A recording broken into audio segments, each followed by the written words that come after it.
Antara kerisauan utama pembeli emas ialah ketulinan. Dan Public Gold mengambil isu ini dengan sangat serius.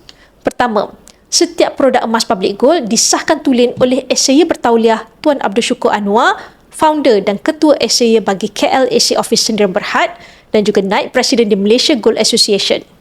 Dengan penguji emas bertauliah, Public Gold memastikan setiap gold bar atau dinar yang anda terima memenuhi piawaian ketulinan global. Kedua, setiap keping emas Public Gold disertakan dengan sijil ketulinan berserta nombor siri unik.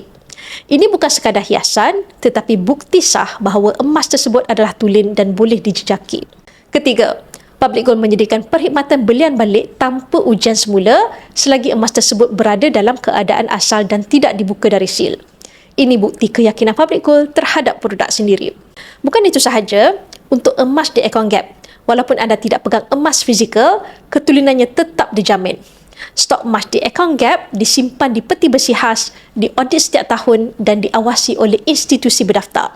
Apabila anda membeli emas dengan Public Gold, anda bukan sekadar belajar kaedah beli dan jual emas. Anda turut beli bersama keyakinan, keselamatan dan ketenangan jangka panjang. Bagi yang berminat untuk memulakan simpanan emas fizikal bersama Public Gold, anda boleh rujuk pin video saya untuk 5 langkah daftar akaun Public Gold dan saya akan bimbing anda dalam cara dan langkah-langkah simpanan emas yang terbaik untuk anda.